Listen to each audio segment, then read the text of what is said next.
നമസ്കാരം പ്രിയമുള്ളവർ, എല്ലാവർക്കും ഒരിക്കൽ കൂടി മീഡിയയിലേക്ക് ഹാർദമായ സ്വാഗതം.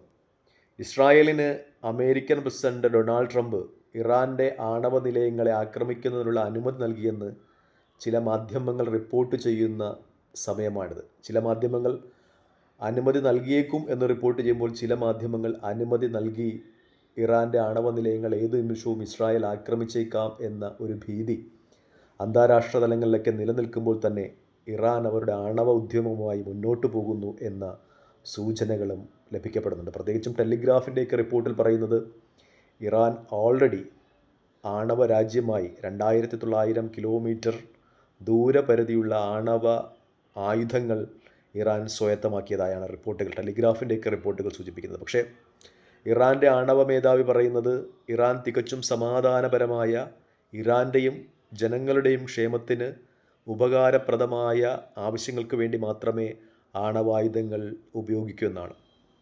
പക്ഷേ ഇത് കണ്ടറിയേണ്ട കാര്യമാണ്. കാരണം എല്ലാ രാജ്യങ്ങളും ആണവായുധ നിർമ്മാണ സമയത്ത് ഇത്തരം കാര്യങ്ങൾ തന്നെയാണ് പറയുന്നത്. പക്ഷേ അവസരം ഉണ്ടാകുകയാണെങ്കിൽ അത് ലോക സമാധാനത്തിന് തന്നെ ഭീഷണിയാകുമെന്ന കാര്യത്തിൽ ഒട്ടും സംശയമില്ല.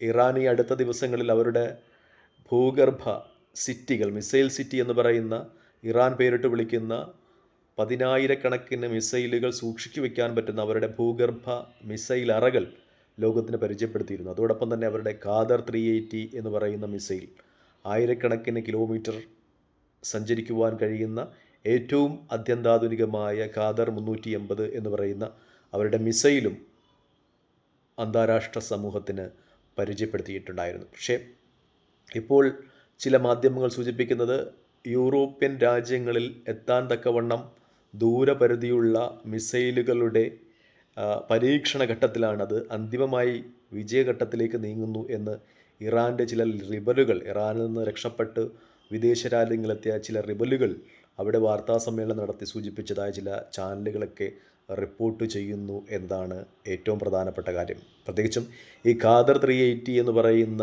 മിസൈലിൻ്റെ പ്രത്യേകത എന്ന് പറയുന്നത് അത് റേഡിയോ സിഗ്നലുകളെ പ്രതിരോധിക്കുവാൻ കഴിയുന്നു എന്നാണ്. കാരണം ഏതെങ്കിലും മിസൈൽ പ്രതിരോധ സംവിധാനങ്ങൾ ഉപയോഗിച്ച് ഈ മിസൈലിനെ അയൺ ഡോമുകൾക്കോ അതുപോലെ ഉള്ള ഏതെങ്കിലും മിസൈൽ പ്രതിരോധ സംവിധാനങ്ങൾക്ക് ഈ മിസൈലുകളെ തകർക്കുവാൻ പറ്റില്ല എന്നൊരു പ്രത്യേകത കൂടി ഈ മിസൈലിനുള്ളതായി അന്താരാഷ്ട്ര മാധ്യമങ്ങളൊക്കെ സൂചിപ്പിക്കുന്നുണ്ട്. എന്തായാലും ലോകത്തിൻ്റെ ക്രമം കൂടുതൽ സങ്കീർണമാകുന്നു എന്ന് തന്നെയാണ് വാർത്താ മാധ്യമങ്ങൾ സൂചിപ്പിക്കുന്നത്. പ്രത്യേകിച്ചും ഇറാൻ്റെ ആണവ ആയുധ ശേഷിയെപ്പറ്റി ലോകം ഉത്കണ്ഠാകുലരായി നിൽക്കുന്നതോടൊപ്പം തന്നെ ഇതിനു പിന്നിൽ ഇറാന് ശക്തമായി സാങ്കേതികമായി സഹായിച്ചത് ഉത്തര കൊറിയയാണ് എന്നുള്ള റിപ്പോർട്ടുകളും പുറത്തു വരുന്നുണ്ട്. എന്തായാലും സംഘർഷപൂരിതമാകുന്നു ലോകത്തിൻ്റെ അവസ്ഥ എന്ന് തന്നെയാണ് ഈ അവസരത്തിൽ വ്യക്തമാകുന്നത്. മറ്റൊന്ന്, ഗാസയിൽ എന്താണോ ചെയ്തത് അത് ഇസ്രായേൽ വെസ്റ്റ് ബാങ്കിൽ ആവർത്തിക്കുന്നു എന്ന രീതിയിലുള്ള റിപ്പോർട്ടുകളും വരുന്നുണ്ട്. വെസ്റ്റ് ബാങ്കിൽ